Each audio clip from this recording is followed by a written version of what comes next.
So Dad wasn't interested in having a service or a funeral or anything. But I didn't feel right doing nothing.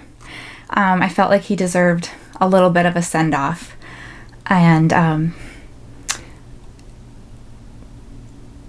perhaps it's a little cheesy, but there's a poem that I've loved since I was an undergraduate in college. And I thought that could be my tribute to him.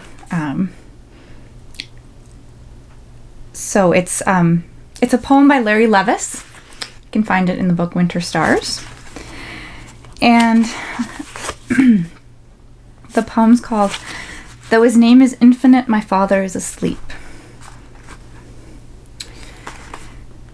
When my father disappeared, he did not go into hiding. In old age, he was infinite, so where could he hide? No, he went into his name. He went into his name, and into the way two words keep house, each syllable swept clean again when you say them. That's how my father left, and that's how my father went out of his house forever.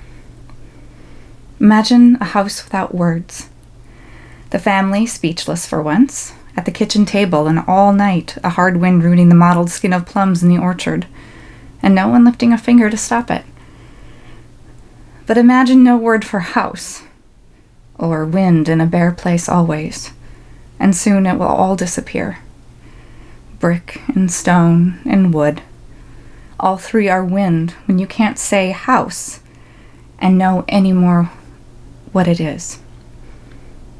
Say father then, to no one, or say, my father was himself a house, or say each word is a house, some lit and some abandoned. Then go one step further. Say a name is a home, as remote and as intimate. Say home then, or say, I'll never go home again, or say years later with that baffled, ironic smile, I'm on my way home. Or say as he did not, I'm going into my name. Go further. Take a chance and say a name is infinite.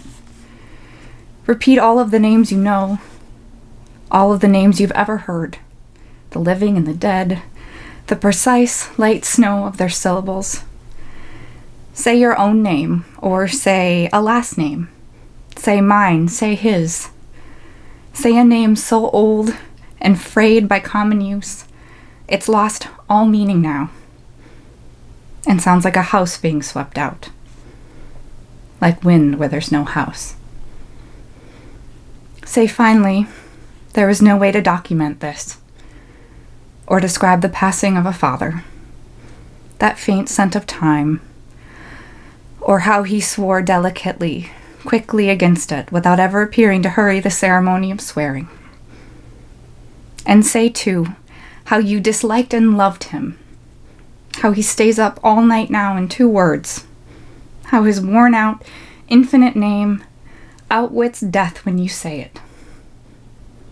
And say finally how the things he had to do for you humiliated him until he could not get his breath, and say how much they mattered, how necessary he was.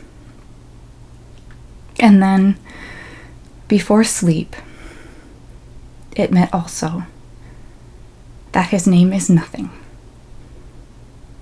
Light as 3 syllables, lighter than pain or art, lighter than history, and tell how 2 words that mean nothing to anyone else once meant a world to you. How sometimes even you, in the sweep of those syllables, wind, crushed bone, and ashes begin to live again.